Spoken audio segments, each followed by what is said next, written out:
Graças a Deus, temos a partir de agora mais uma oportunidade de ouvir a palavra da fé, que nos alimenta e nos enche de força. Abra o seu coração e fique atento ao que Deus vai compartilhar com você nesta noite. Que a luz de Cristo brilhe em você.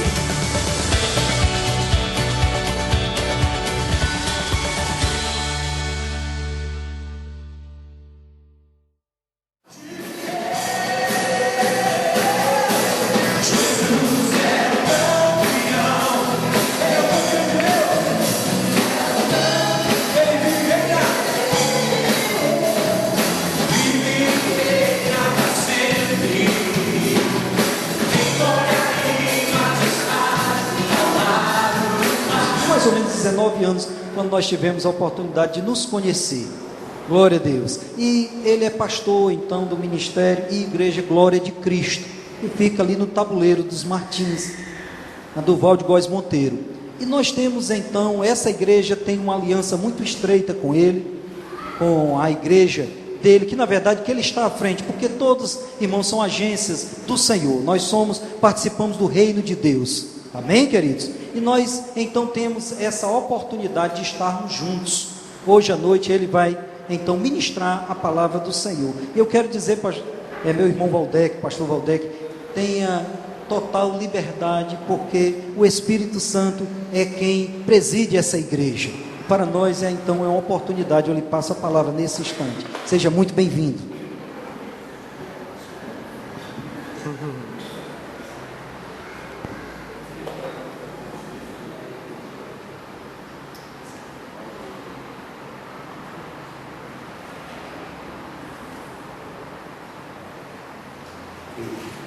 Amém. Som. Chegou. Glória a Deus. Amém. Boa noite, queridos.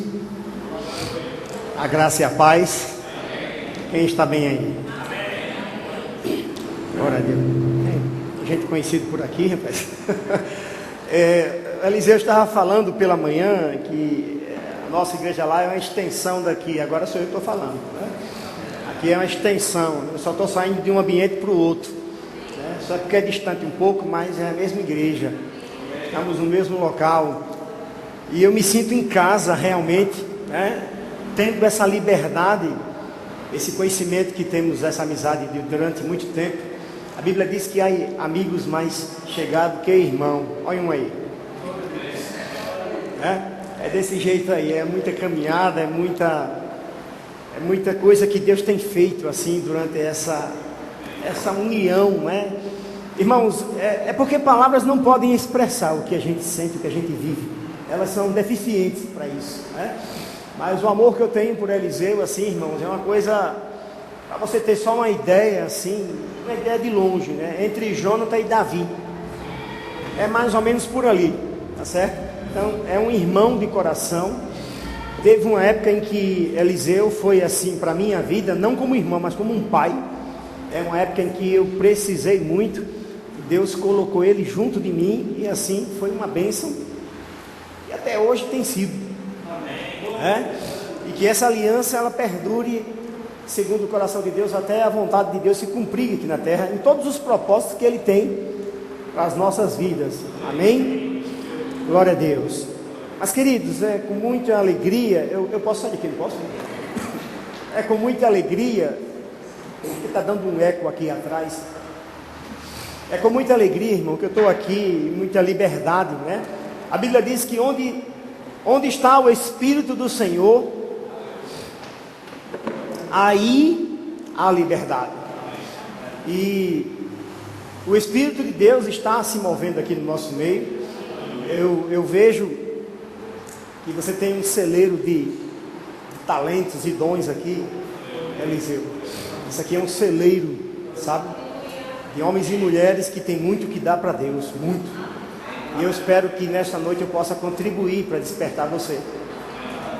Eu quero tocar um pouco no assunto de evangelismo, né? Aquilo que Deus nos chamou para fazer, né? Todos os dons, todos os talentos que venhamos a ter, não importa cada um na sua chamada, mas tudo tem que redundar numa coisa: a gente tem que povoar o céu. Ah, mas pastor, eu sou mestre.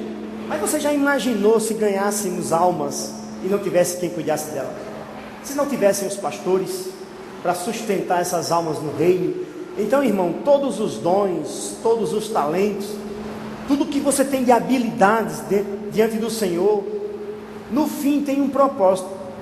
Uns plantam, outros regam, que é sustentar através do ensino, outros consolam, exortam, e assim vai. Mas no fim das contas, o que Deus quer é que a gente leve gente para o céu. As igrejas existem para a gente povoar o céu. Nós somos uma agência de Deus aqui na terra. Somos embaixadores. Olha, não há autoridade maior do que o embaixador que representa um país junto ao outro.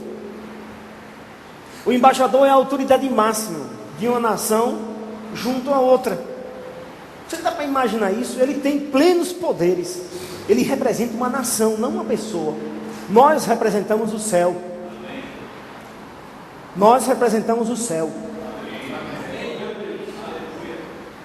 Cristo, ele não está aqui com o seu corpo. Ele está à direita do Pai, mas nós estamos aqui. Eu e você, nós estamos aqui. Amém? Uma vez Deus disse a Abraão: Abraão, eu quero que você seja uma bênção para todas as famílias da terra. Ou seja, eu quero que você seja alguém de influência, alguém que influencia vidas, que influencia pessoas. Nós somos chamados para isso, para influenciar vidas. Nós somos chamados para levar vidas a conhecerem Jesus Cristo através da nossa vida. Amém? Vocês estão aqui mesmo, irmão? Abra sua Bíblia, por favor, no livro de Mateus, capítulo 9, a partir do verso 35. Mateus, capítulo 9, verso 35. Eu quero que você diga assim, antes de chegar lá, diga: Deus, nesta noite, eu quero que o Senhor fale comigo. Eu estou aqui para ouvir e para receber. Minha vida nunca mais será a mesma. Agora deixa-me fazer uma pergunta aqui aos que são da fé. Quem creu nessa declaração aí? Quem está acreditando nisso que acabou de falar aí? Sabe, uma das coisas que nunca devemos fazer é falar porque o pregador pede para falar. Quando eu não estou com vontade de dizer e não concordo com o que o pregador diz, eu fico calado, irmão, na cara dele, não estou nem aí. Eu vou estar lá dizendo para agradar ninguém. Olha, eu não nasci para agradar homens, irmão. Deus me chamou para agradar a Ele. Mesmo que isso deixe você chateado, sabe? Mas eu vou te dizer uma coisa: entre você e Deus, tu não tem chance. Vocês estão aqui ainda? Mateus capítulo 9, a partir do verso 35. Quem está comigo aí? E percorria Jesus todas as cidades e povoados, ensinando nas sinagogas, pregando o evangelho do reino e curando toda sorte de doenças e enfermidades. Vendo ele as multidões, compadeceu-se delas, porque estavam aflitas e exaustas, como ovelhas que não têm pastor. E então se dirigiu a seus discípulos: a seara, na verdade, é grande, mas os trabalhadores são poucos. Rogai, pois, ao Senhor da seara, que mande trabalhadores para a sua seara. Amém? Você percebeu que nesse texto do 35 ao 38 tem muita coisa aí envolvida, muitos ensinos que podemos tirar, aprender e ministrar. Observe que Jesus ia para todos os lugares, povoados, cidades, e ele fazia basicamente aqui, segundo esses versos, tem pelo menos 3 coisas aqui que ele fazia. Ele pregava, ele ensinava, e evangelho sem cura não é evangelho. Ele curava o povo. Na verdade, a cura divina é a propaganda do Evangelho, é o marketing do Evangelho. Então você não pode dizer para ninguém que Jesus está vivo sem provar. É fácil ministrarmos que Jesus vive numa cidade como a nossa, num país como o nosso, onde há liberdade de Evangelho, né? Liberdade de ministrar a palavra, e onde existe igreja em cada esquina, e a igreja aqui no Brasil está avançando mais do que qualquer outro lugar na terra. O Brasil está se tornando um dos maiores celeiros do mundo de missionários. Então o poder do Evangelho está se alastrando no Brasil, está se tornando uma terra fértil, e o mundo nos aguarda. Amém? Mas se você for pregar para um muçulmano, ou para pessoas que adoram outros deuses, como na Índia, você vai ter que provar que Jesus está vivo, porque ele nem acredita em Jesus. Você abrir a palavra para ele, ele vai dizer: mas eu não creio na Bíblia, eu tenho o Alcorão, eu tenho... Cada um que tem as suas filosofias. Então a cura divina é uma das formas de você mostrar que Cristo ressuscitou, que Cristo vive. E isto é uma boa notícia, ou seja, Evangelho. Anunciar as coisas. Sabe, talvez a maioria aqui tenha dom de mestre, né? Dom ministerial de mestre. Talvez aqui, eu vejo aqui também, tem pessoas que têm chamado evangelistas, e outros, alguns aqui estão questionando: Senhor, como eu começo, como eu faço? Escute com atenção o que você vai ouvir nesta noite, e isso vai te ajudar bastante. Então, nós precisamos entender uma coisa, que Jesus não apenas ensinava, ele pregava. Amém? O fato de você ser um mestre não exclui você de anunciar o Evangelho. O fato de você ser um apóstolo, o fato de você ser um pastor, o fato de você ser um profeta, não exime você da responsabilidade de anunciar um Cristo ressurreto, de testemunhar. Afinal, lá em Atos 1:8 nós conhecemos muito bem: ser-me-eis o quê? Testemunha. Ele não disse: ser-me-eis crentes espalhados pela terra. Aqui nesse verso, Jesus se compadeceu das pessoas aflitas, exaustas. Elas estavam assim no espírito. Aquela aflição e aquela exaustão ali, aquele cansaço e aquela falta de esperança, é no espírito do pecador, no espírito do perdido. Esse sentimento que o perdido tem, Deus traduz para nós, como está lá em Romanos 8:26, que nós não sabemos orar como convém, mas o Espírito pega junto conosco, intercedendo conosco, não é? Não é por nós, mas conosco, até com gemidos que não podem ser expressos na linguagem articulada que nós temos. Esses gemidos podem ser línguas estranhas, podem ser literalmente gemer, mas o fato é que quando você intercede pelos pecadores, esses gemidos, eles são na verdade a tradução do que Deus sente pelas almas perdidas. Então Deus sabe a agonia, a exaustão, o cansaço, a falta de esperança, de futuro, de perspectiva que o ímpio tem. Então Deus sabe isso, e Ele precisa que nós também saibamos. E o Espírito traz essa tradução ao meu coração quando eu estou gemendo por pessoas. Então eu começo a sentir o pavor que o pecador sente em mim, como se eu mesmo estivesse indo para o inferno. Irmãos, ninguém em sã consciência caminha para o inferno. Ninguém que está em si quer mergulhar no inferno. Nós precisamos dizer a esse mundo lá fora que o problema do pecado já está resolvido. O preço foi pago. Você precisa dizer o que Paulo disse lá em 2 Coríntios, capítulo 5, diga para o pecador que Deus não está com raiva deles. Charles Spurgeon, ele tem uma frase, ele foi considerado o príncipe dos pregadores, né? E ele diz assim, Paulo disse uma coisa parecida, Paulo disse: prega a palavra insta, a tempo e fora de tempo. Ou seja, em qualquer circunstância devemos anunciar Jesus. Mas Spurgeon, ele disse o seguinte: pregue a palavra, pregue o Evangelho em todo tempo, em toda toda circunstância. Se houver necessidade, use palavras.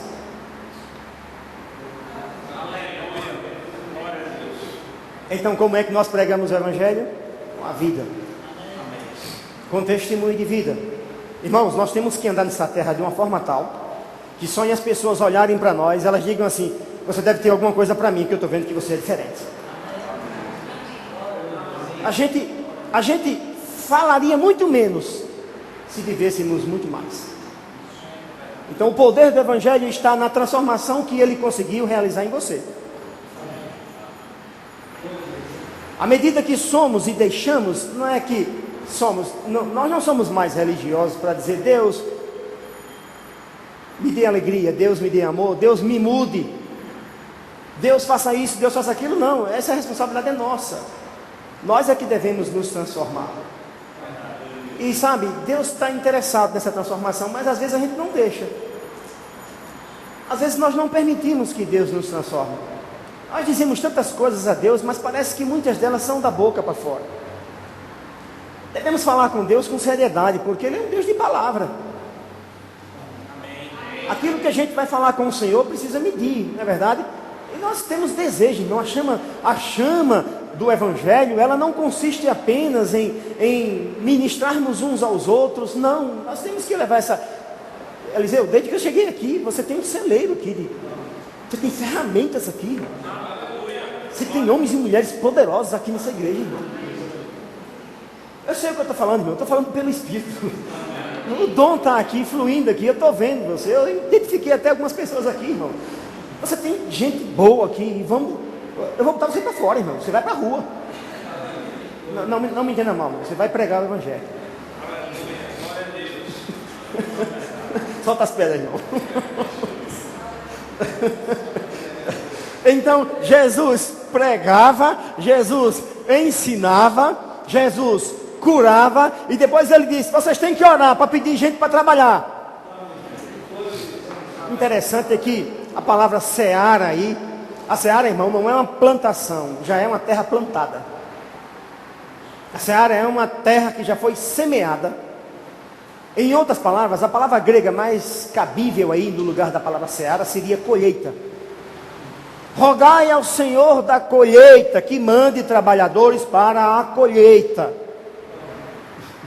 Olha, deixa marcado aí. E venha comigo aqui no Evangelho de João. Por favor, deixa marcado aí, a gente volta já para aí. Tá certo? João capítulo 4. Quem lembra daquela passagem do poço de Samaria? Aquela mulher que estava lá no poço. Todo mundo já leu essa passagem aí. Quem não leu vai descobrir agora. Então aquela mulher, Jesus parou para tomar água, mas Jesus não estava muito interessado em água, nem na comida que os discípulos foram comprar na cidade. Jesus sempre tinha uma comida para comer, e ele disse: essa comida é fazer a vontade do meu Pai. Quantos sabem que é desejo de Deus que todos sejam salvos e cheguem ao pleno conhecimento da verdade? Aí é que entram os mestres, necessariamente. Mas ele deseja que todos sejam salvos. Eu vou dizer com cuidado novamente essa expressão, para que você não fique alienado numa linha de pensamento. Olha, ele deseja que todos, inclusive aqueles pecadores. Rapaz, tem pecador que é difícil, viu, irmão? Tem pecador que ao invés de salvar dá vontade de matar, irmão. Tem gente que é difícil de lidar. Por exemplo, eu já preguei para homossexuais, uma turma dele, travestis. Como foi difícil, irmão. Já preguei para religioso, católico, de todas as denominações que você possa imaginar aí, seitas, macumbeiro, feiticeiro, pai de chiqueiro, mormons. E é difícil, irmão. Quando eu falei católico aqui, se alguém aqui é católico, não se ofenda. É porque tem muita gente salva lá dentro e serve a Deus. Eu estou falando do fanatismo. Vocês estão comigo? Não estamos querendo aqui denigrir nenhuma religião, até porque religião não vai salvar você mesmo. Ninguém aqui é salvo por religião. Somos salvos pelo poder de Deus, na graça que Ele conferiu a nós, em podermos crer em Jesus Cristo. Amém? Aqui no capítulo 4 do Evangelho de João, quando Jesus, a mulher tinha ido lá na cidade avisar que Jesus disse tudo sobre ela. Os discípulos tinham voltado com a comida, aí começou um debate, aqui no verso 31. Neste interim, os discípulos lhe rogavam, dizendo: mestre, come. Mas ele lhes disse: uma comida tenho para comer, que vós não conheceis. Eu estou em João 4,31, quem está comigo aí? Amém. Aí ele continua dizendo: diziam então os discípulos uns aos outros: ter-lhe-ia porventura alguém trazido o que comer? Disse-lhe Jesus: a minha comida consiste em quê, irmãos? Em fazer a vontade daquele que me enviou e realizar a sua obra. Aí preste atenção agora o versículo 35, que é o que eu quero lhe mostrar. Ele disse: não dizeis vós que ainda há 4 meses até a ceifa? Eu porém vos digo: erguei os olhos e vede os campos, pois já branquejam para a ceifa. Sabe quanto foi que ele falou isso? Há mais de 2000 anos. O que Jesus estava dizendo, ele disse assim: a seara já está madura, as pessoas estão prontas para serem colhidas. Eu estou falando que isso foi dito há mais de 2000 anos. Ele disse: os campos estão branqueando, está na hora de ceifar. Eu fico pensando assim, se estava na hora de ceifar há mais de 2000 anos, será que hoje já está em tempo de a gente colher alma, irmão? O que é que você... o que é que vocês estão comigo ainda? Amém. Então, urge no coração da igreja uma necessidade muito prioritária, vamos colocar assim. As pessoas estão lá fora esperando por você e seu talento. Mas pastor, eu trabalho muito. No seu trabalho você é luz. Eu estagiei no escritório de engenharia, eu sou engenheiro civil. Eu faço cálculo estrutural. Eu não sei o que eu estou fazendo lá ainda. E não nesse escritório, na vida de engenharia, né? Eu sou engenheiro, mas o meu chamado, a engenharia que se cuide, ela não tem nem chance. Não pode nem ser comparada. Isso aí é hobby. A minha profissão é reino. Minha profissão é ganhar almas, é dar trabalho ao diabo. Essa é a minha profissão. Eu fui chamado para fazer bagunçar o inferno. Esse é o meu chamado. Vocês não conheciam não esse dom ministerial, não? Esse é o 6º dom ministerial. Tem 5, né, que Jesus ensinou. E esse aí eu estou revelando para vocês. É sério, irmão, isso é muito sério. Você foi chamado para desorganizar o inferno. Não fique com medo de falar no inferno não, porque o inferno é bagunçado mesmo. A gente vai terminar de bagunçar o resto, entendeu? Vamos bagunçar, aquela desgraça não presta mesmo não. A gente tem que bagunçar mesmo, quebrar tudo que tiver lá dentro, botar o porro para fora, né? Então eu passei 14 anos só de estágio. Isso aqui é um estágio, né, irmão? 14 anos, né? Lá com esse calculista lá, e testemunhando para um e para outro, para todo mundo. Eu vou contar algumas experiências aqui que vai enriquecer a vida da gente. Então eu ficava testemunhando para a esposa, para o meu patrão, todo mundo daquele tipo de ímpio que gosta de zombar do crente, né? Aí só tinha eu salvo lá. Aí eu digo: Senhor, o Senhor me colocou no lugar certo, só eu de luz aqui. Se eu sair, fica tudo nas trevas, né?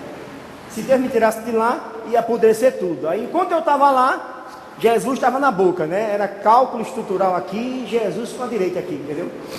Então, minha vida era um testemunho, como foi na faculdade também. Eu infestei aquela faculdade na época que eu estava me formando com panfletos que eu fabriquei eu mesmo, imagine. E anunciei Jesus lá. E tinha um rapaz lá que mancava, era manco do pé, prostituto até umas horas, e gostava de falar as suas sujeiras, né? Só que o meu ouvido não dá para estar ouvindo certas coisas. Então eu ficava ministrando para ele, testemunhei cerca de uns 10 anos para ele, e ele zombava muito do evangelho. Mas olha, irmão, eu quero te dizer uma coisa: essa palavra que Deus nos deu, ela tem tanto poder, que não tem curso ainda que tenha feito você compreender tudo que está dentro dela.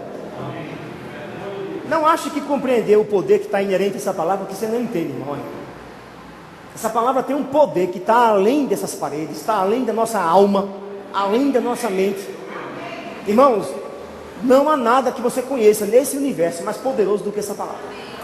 Nada. Tudo o que nós devemos fazer é o que Hebreus diz: necessitais de perseverança, para que depois de haver desfeito a vontade de Deus, alcanceis a promessa. Você tem que unir a sua fé, perseverança, porque essa palavra, ela não volta vazia. Essa não é uma palavra humana, é a palavra dele. E eu fiquei firme 10 anos mais ou menos, até que ele se entregou a Jesus.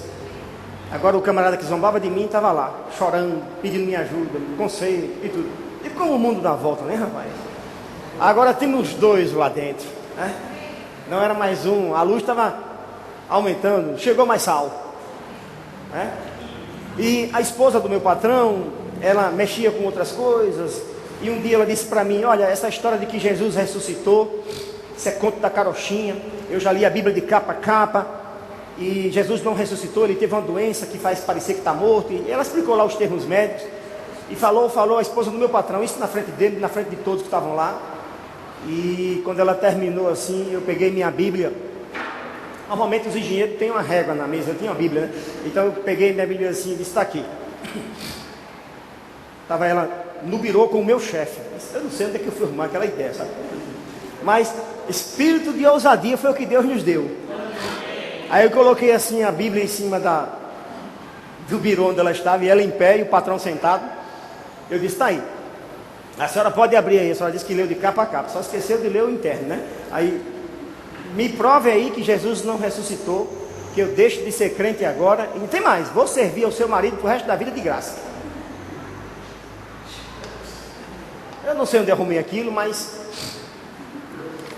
Deus deu um jeito na situação. Fui botar para fora e começou a mexer os pauzinhos lá com quem ela servia. Só que ela esqueceu um pequeno detalhe, que o que é maior estava do lado de cá. Se eu saísse dali, apodrecia. Todo mundo amava o pecado e gostava de falar do pecado. Uma vez o patrão disse assim, ele na mesa, a gente, uma discussão sobre um assunto. Eu disse: Jesus, botei Jesus na jogada, né? Porque eu gosto de jogar Jesus no meio e tudo. Aí joguei e disse: olha, me deixa quieto. Ele disse: me deixa quieto, eu sou pecador, vou pro inferno mesmo, vou pro inferno, eu quero pro inferno. Aí eu, bem sério, eu disse, eu sabia que ele fumava: você tem um isqueiro aí? Tem. Ele me deu um isqueiro. Aí eu acendi e disse: por favor, bota a mão aqui. Eu digo: não, eu só quero que você sinta um isqueiro. Você disse que quer para o inferno. O inferno é milhões de vezes mais do que isso. Sinta só um pouquinho aqui para ver se você gosta. Aí, rapaz, aí ele começou a fazer pergunta agora espiritual. E como é no inferno? A gente vai ter corpo, é? Aí despertei a curiosidade dele. Assim como a igreja terá um corpo de glória e vai para o céu, os condenados também terão um corpo e vão sentir no inferno o verme, o fogo e o enxofre. Aí eu consegui a atenção dele, eu pude entrar mais um pouquinho. Aí ele conseguiu me ouvir, eu preguei mais um pouquinho. Finalmente, depois de 14 anos, eu saí de lá. O outro engenheiro sênior que estava lá, que era depois dele, já está quebrantado, fazendo parte de grupos de casais, de oração. Ele casou novamente com uma mulher crente, soube que ele está indo para a igreja. Sabe como é? É luz para tudo quanto é lado agora brilhando, né? Mas no começo tinha só uma centelhazinha lá, né? Mas você não vai sair do lugar. A profissão que Deus te deu é o teu ministério. Não só tem ministério de tempo integral. Você talvez nunca seja chamado para um ministério de tempo integral. Mas aquilo que Deus te chamou para ser na vida é a tua ferramenta. Então, Deus tem que ser glorificado, seja na carpintaria, se você é pedreiro, médico, doutor, advogado, não importa, sua boca tem que glorificar a Deus. Sua vida tem que mostrar para quem, eu tenho muitos clientes, use isso para a glória de Deus. O reino está em você.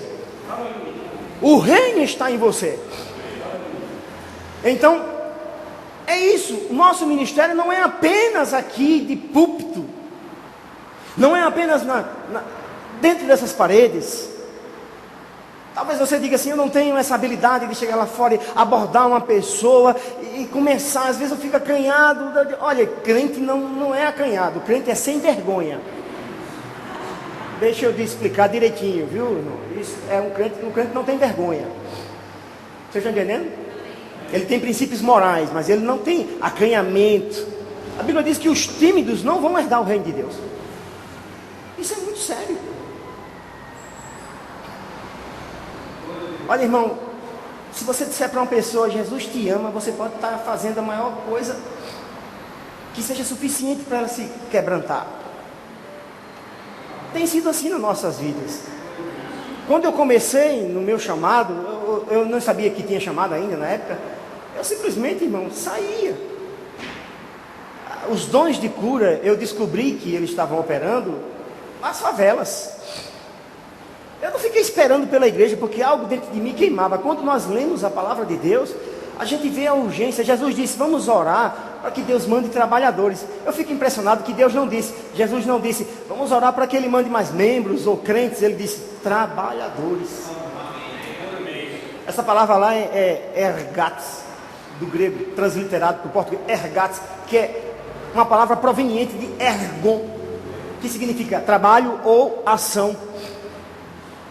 Aquela mesma palavra está lá em Tiago, quando ele disse, a fé sem obras é morta. Essa palavra obras está mal traduzida, a palavra correta é ação, trabalho, e denota um trabalho com remuneração, um serviço prestado.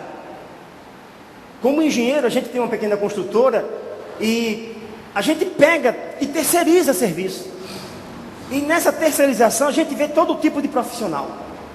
Aqueles profissionais que a maioria é mercenário, não é profissional, mas de vez em quando a gente acha assim, eu sei que é milagre, mas milagres acontecem ainda. De vez em quando a gente acha um profissional que é profissional e não é mercenário, então ele faz a coisa com excelência.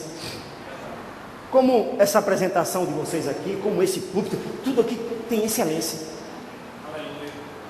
É feito com carinho, com dedicação, dando o melhor. Por quê? Porque não é para homens que a gente faz, é para o rei. É para o rei. Então, a gente vê pessoas. Então, essa palavra aí, trabalhar, significa prestar um serviço com remuneração. Puxa, e a gente ganha para trabalhar para Deus? Ganha.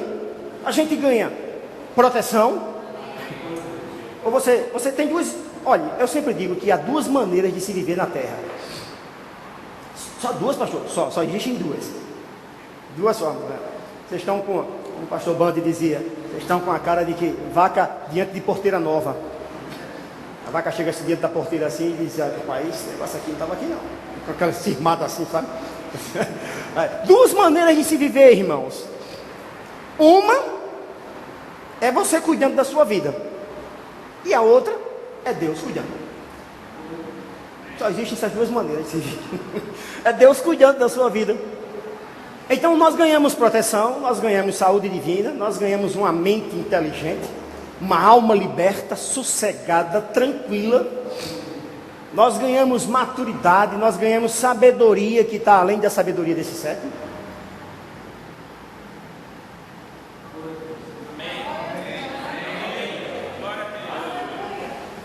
E lá em Hebreus, capítulo 11, versículo 6, que diz assim, ora, sem fé, quem lembra disso aí? É impossível agradar a Deus. Agora, a parte interessante vem agora. Porque importa que aqueles que se aproximam de Deus têm que fazer duas coisas. Primeiro, creia que Ele existe. Somos cristãos, Deus existe. E aliás, Ele está aqui dentro. Não é verdade? Mas a outra parte diz, e que é galardoador dos que o buscam. Galardoar não é dar presente, não, é recompensas. Por algo feito, por obediência, como um pai faz com um filho. O filho é tão obediente, tão bom, que quando a gente passa por determinado local, que vê algo nas vitrines e lembra que o filho gosta daquilo, é quase que instintivo querer comprar para levar para dar a ele, principalmente quando estamos viajando. Deus é do mesmo jeito. Quando nós o agradamos, olha, sem fé é impossível fazer o quê? Agradar. A palavra correta é essa, agradar ao Pai, como um bom filho que vive e anda em obediência. Em obediência. Então Deus quer filhos que o agradem. Então a fé é necessária, mas não é suficiente para a sua vida de agradar a Deus.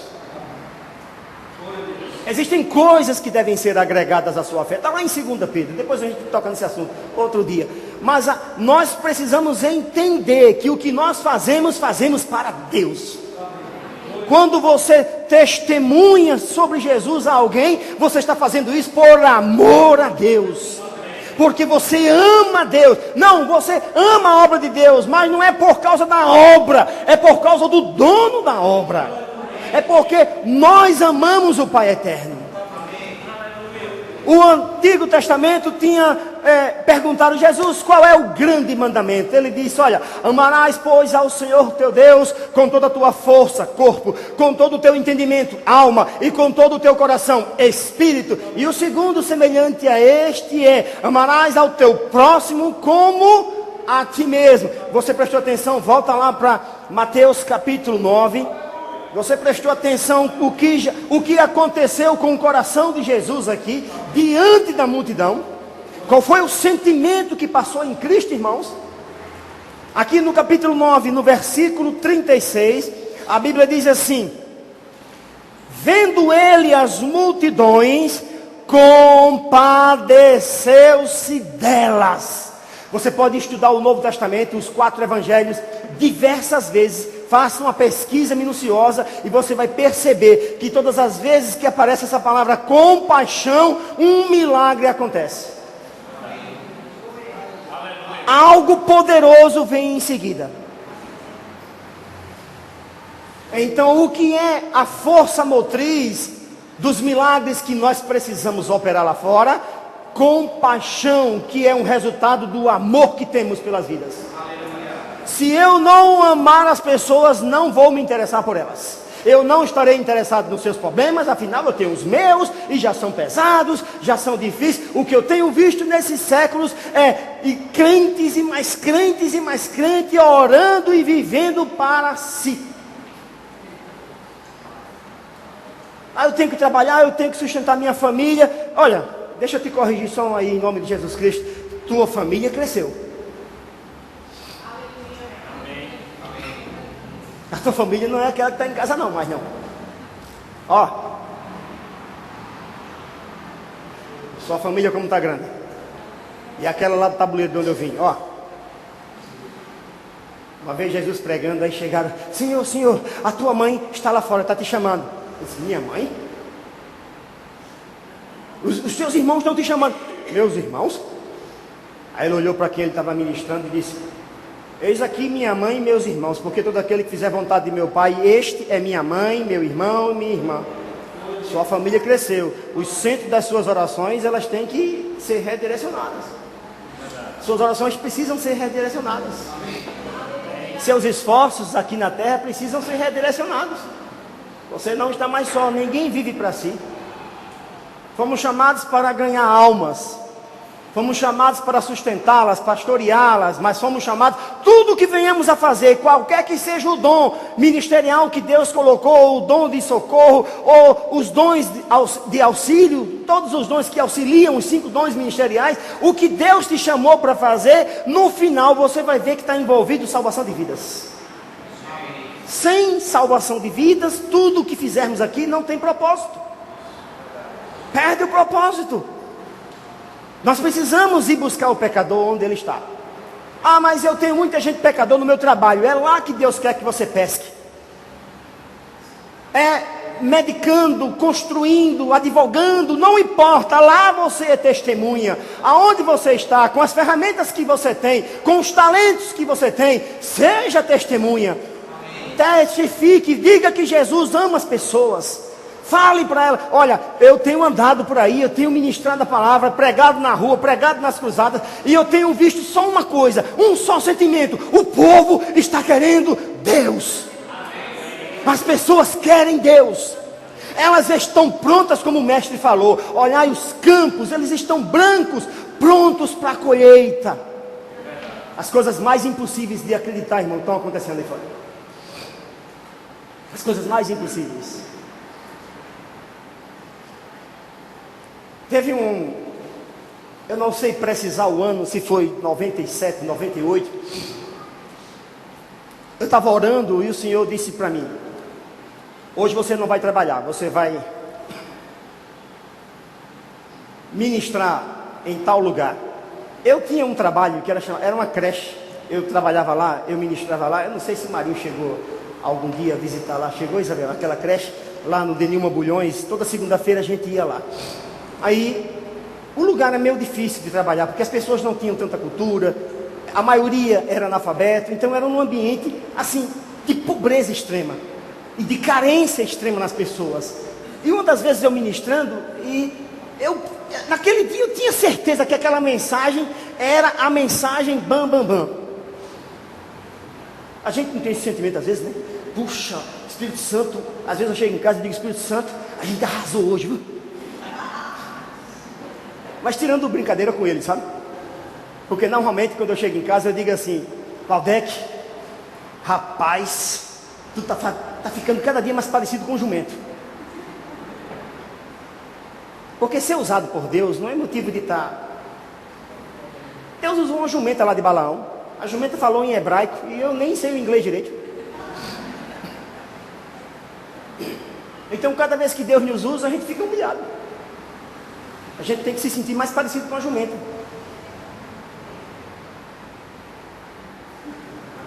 Ninguém quer ser jumento, né? Aí eu fiz a mensagem e depois eu disse: alguém quer receber Jesus? Isso lá na plateia, os pais dos alunos da creche vinham de noite para a gente ministrar. E ninguém, rapaz, parece que eu estava pregando para pedras. Não havia nenhum vento se movendo, ninguém se movendo. Tudo olhando para mim assim, como se eu não tivesse nem pregado. Eu digo: Jesus Cristo de Nazaré, o que é isso? Aí quando eu ia encerrar o culto, uma senhora chorando se levantou e disse: irmão Valdec, por favor, ore pela minha sobrinha. Eu disse: o que é que ela tem? Ela disse: ela foi ter o 5º filho e já foi em coma para a UTI. Teve uma complicação lá, eu não sei o que foi. Ela não deu tempo de explicar direito. Eu disse: como é o nome dela? Alfreda. Eu digo: é agora. Agora eu vou provar para esse pessoal que Jesus está vivo. Até agora eu só preguei, eles só ficaram vindo. Agora eles vão entender que Jesus está vivo. Aí eu disse: olha, irmão, fique de pé aí para toda a igreja. Eu falei logo, eu estava até chateado, porque eu tinha pregado bem, irmão. Ninguém se converteu. A gente pensa que é a gente com o nosso esforço que convence o pecador. Mas a Bíblia diz que é o Espírito de Deus que convence o pecador. Convence ele de não ter crido em Cristo, do pecado por não ter crido em Jesus Cristo. Aí eu disse: eu vou provar para vocês que Jesus está vivo. Aí eu levantei a mão assim, gritando com os olhos abertos, olhando para todo mundo, disse: Alfreda, os médicos iam desligar os aparelhos. Aí ela entrou em pânico e disse: por favor, não faça isso, deixa eu pedir pelo menos uma oração. E eu não sabia o estado dela, eu não sabia nem se ela já tinha morrido naquela hora. Levantei a mão e disse: Alfreda, onde você estiver, se já morreu, volta em nome de Jesus. E se está viva, agora saia do coma e seja curada em nome de Jesus. Isso gritando para todo mundo ouvir. Ele disse: ser-me-eis testemunha. Também gritar é testemunhar, né? Pronto. E fui para casa, encerrei o culto. Nesse dia eu estava orando, uma semana depois, o Senhor disse: você não vai hoje para o estágio, para o trabalho, né? Aí você vai ministrar. Eu disse: Nina, Deus está dizendo que a gente tem que pregar. Hoje eu não vou trabalhar, a gente vai pregar. E vai pregar naquela região lá. Eu não fazia ideia de nada. Pronto, peguei Nina, fomos para lá. Chegamos lá de tarde, né? E quando eu fui chegando próximo da esquina da creche, aí a dona veio: Pastor Valdec, ela já veio assim, com um sorriso até aqui: olha, vamos conhecer aquela irmã que o senhor orou? Eu disse: que irmã? Aquela que estava em coma. Eu disse: ela está em casa? Ela está em casa. Eu disse: eu quero ver isso. Aí, vamos lá, vamos olhar a irmã. Aí ela me leva para a casa da irmã. Eu fui assim, já borbulhando por dentro, glorificando a Deus. Eu quero saber qual foi a história dela. Aí eu chego lá, aí lá vem ela, Alfreda, ao vivo e em cores. Lá vem ela. E eu ficando olhando aqui, dando glória a Deus aqui dentro, dando glória a Deus. Jesus, você, aqui para nós, hein? Tu é o cara, hein? Esse Jesus, irmão, faz cada uma. Aí a Alfreda veio, aí eu percebi que ela estava com a mão direita assim, né? Aí ela sentou e começou a chorar e reclamar. Repara bem, Começou, aí eu parei aqui, eu digo, eu gosto muito de ouvir as pessoas antes de falar. Eu sou uma pessoa que eu costumo muito ouvir. Eu só falo muito quando estou pregando. Fora disso, eu gosto de ouvir. Então ela veio e começou, não, porque não sei, reclamando, né? Ela não sabia o que tinha acontecido. Porque saiu da UTI, da morte, mas a mãozinha ficou sem se mover, essa mão. Aí ela não tinha tanta força, pegava assim, não segurava, quase não mexia. Ela disse, o meu prazer é segurar minha filha, eu não posso. E eu aqui olhando para ela. Aí a tia dela aqui, chegaram mais uns curiosos, sempre tem curioso em todo lugar. Aí quando ela terminou, eu disse, irmã, deixa eu te contar uma história. Irmão, aí o meu espírito já estava pegando fogo. Eu disse, olha, eu vou te contar uma história que ninguém te contou. Eu vou abrir a caixa preta para você aqui. Tu estava morta. Aí foi quando ela me disse que o cérebro do lado direito já tinha morrido. Foi por isso que o médico queria desligar, porque ele disse que é irreversível. Mas a Bíblia diz, a minha Bíblia diz que tudo é possível para aquele que crê, né? Aí os médicos queriam desligar os aparelhos. Eu disse, olha, Jesus te curou, tu estava morta. Aconteceu assim. Aí me levantei. Nessa altura eu já fiquei logo de pé. Eu disse, olha, meus olhos já estavam meio vermelhinhos, né? Porque o sangue de Cristo vem logo para aqui para os olhos, né? Aí eu disse, olha, você entenda uma coisa, que Deus é bom, você estava morta. E quem te salvou foi Cristo. Eu quero que você, essa casa todinha aqui, saiba logo que Jesus é o Senhor e te salvou e te curou. E para começo de conversa eu vou lhe dizer que Ele é tão bom que vai terminar de completar o serviço. Me dê sua mão aqui. Aí peguei a mão dela, ela botou assim a mão aqui, eu dei 3 tapas na mão dela ali, pelo dom do Espírito, viu, irmão? Não sai por aí dando tapa no povo, irmão, se não estiver sendo guiado, viu? Isso não é uma boa ideia, né, Maria? Não é uma boa ideia, não. Eu peguei na mão dela e disse, dedo, mova-se no nome de Jesus, e dá minha bolacha. Aí, quando eu acabei de dar o tapa aí, a filha dela passou correndo aqui, ela fez... Digo, agora pega o copo d'água para ver se não segura. Ela pegou assim o copo e pá, não mandei ela tomar não, mas ela engoliu tudo. Aí digo, segure minha Bíblia, ela pá. Aí Jesus curou, digo, agora você quer receber Jesus Cristo? Ela disse, eu quero. Aí a tia dela já estava fazendo um barulho nas alturas. Ela e o povo que estava lá gritava, chorava. Eu não sei por que crente grita tanto. Aí ela recebeu Cristo. E ela disse, pastor, vá na casa da minha mãe, na mesma rua, no final, no lado esquerdo. A irmã disse, eu sei, pastor, onde é, vamos. Eu não sabia quem era ela, quem era a mãe, o que eles faziam. Aí eu saí dali na mesma rua, na direção, lá no final. Aí tinha um homem em frente à casa da mãe dela, com os braços cruzados, me encarando de longe. E eu percebi desde a hora que saí. Aí a irmã disse assim, olha, pastor, aquele dali é o pai de santo dela, porque ela é mãe de santo. Aquele que está em frente é o pai de santo, está vigiando. Aí enquanto ela falava isso comigo, eu fui aqui no meu coração dizendo, Jesus, eu vou direto para ele. Se ele não parar de olhar, eu vou botar a mão na cabeça dele, vai ser o primeiro a receber ministração. Aí eu daqui fitei ele, já fui na direção dele, não fui nem mais para casa, já fui na direção dele. Quando ele viu que faltavam uns 20 metros para eu chegar, ele correu. Eu digo, fique me encarando aí que você vai ver o resultado da sua vida. Aí entrei na casa lá, aí estava lá a mãe da Alfreda deitada numa cama. Quando eu entrei na casa, aí tinha um negão de cabelo branco com um cachimbo desse tamanho me recebendo lá. A esposa dele, uma mulher misturada com sereia aqui de lado. E comecei a ver as bugigangas. Ah, muito bagulho, irmão. O inferno é feio. Horrível. Aí tinha quadro, coisas para tudo quanto é lá naquela casa humilde, mas carregada. Aí cheguei aqui na cama, ela disse, eu disse, o que é que você tem, minha senhora? Ela disse, eu estava 30 dias no pronto-socorro, fiquei lá na maca, no meio do corredor, ninguém me acudiu. Eu urinava na maca, estava com as costas todas queimadas de urina. Ela disse, se é para morrer, eu quero morrer em casa. Ninguém cuida de mim. Aí trouxeram ela para casa, e ela sentindo dor há mais de um mês. Aí ela disse, eu não sei o que está acontecendo. Aí a filha dela mais nova estava aqui, a irmã da Alfreda. Nina ficou na perna, nos pés da cama. Eu aqui, ela aqui com o ombro, né? E a filha mais nova aqui. Eu disse, tá bom, meu irmão, não se preocupe não. Aí botei a mão na cabeça dela, eu digo, em nome de Jesus, sai daí. Aí a mulher começou a transfigurar, cheia de demônio, né? Aí começou na cama. Irmão, ela fazia assim na cama, ela saía da cama, subia. O diabo levantava ela, todinha, ela flutuava. Aí depois daquele tremedeira todo, e eu com a mão aqui, aí ela fez. Ela disse, o senhor pode fazer uma coisa para mim? Eu digo, diga o que é. Tire tudo isso da minha casa, que eu não quero mais nada disso. Eu digo, era isso que eu estava esperando para ela dizer. Caça fantasmas. Glória a Deus. Aí ela recebeu Jesus. A menininha, quando viu tudo, eu também quero. Eu digo, venha. Aí nisso chegou a outra irmã que presenciou o finalzinho da extremoção. Aí também recebeu Jesus. A casa toda foi salva. Rapaz, aquela feira foi inesquecível. 3 sacolas. Peguei aquele negão e disse, eu venho já falar com você. Aí eu cumpri a promessa. Assim que eu entrei, o cara com um cachimbo daquele me recebendo na porta. Isso é negócio de Deus, irmão. Aí com a mulher dele lá, uma seria me encarando, eu digo, eu vou pegar você e vou cortar sua calma. Se fosse de verdade, eu ia fritar para comer, mas não é? Né? Aí tiramos tudo aquele bagulho da casa, saímos. E a irmã Cícia fazia assim, aleluia, Deus é bom, glória a Deus. Aí passava uma pessoa, você quer Jesus? Aí passava, você quer Jesus? Eu digo, irmã, isso não é Coca-Cola não. Você tem que pregar a palavra.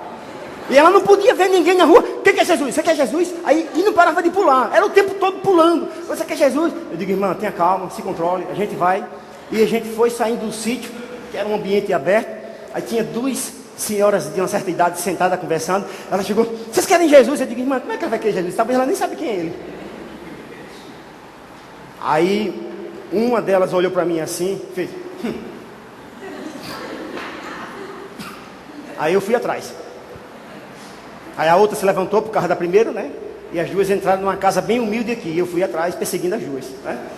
Você, irmãos, olha, Jesus disse no capítulo 10 de Mateus. No capítulo 10 de Mateus, vocês devem ler ele depois todinho, comê-lo, recomê-lo, ruminar e depois mastigar, engolir de novo. Ele fala tudo sobre evangelismo ali. Tem princípios ali tremendos, irmãos. Aí Jesus disse assim, eu vos envio como ovelhas no meio de lobos. Só que tem um detalhe. As ovelhas estão botando o lobo para correr. É a gente atrás e o lobo na frente. A gente é que está botando ele para correr. Esse é um tipo de ovelha que você não acha por aí, meu amigo. Elas não têm dente, mas assustam. Elas não falam muito, mas ela tem força. Vocês estão entendendo? Aí eu fui atrás dela. Aí, quando chegou na porta da casa, uma delas se virou para mim e disse que a gente tinha perguntado se elas queriam Jesus. A irmã já estava oferecendo, né? Aí ela disse, não quero não. Aí quando chegou na porta da casa, ela disse assim, uma delas, o senhor pode orar por mim? Eu digo, agora. Aí entramos. Aí a primeira foi e se escondeu na cozinha e ficou atrás do pano assim, só. E eu daqui, com esse olho, eu vigiava ela e o outro eu estava aqui orando pela irmã. Sem ser camaleão, sabe?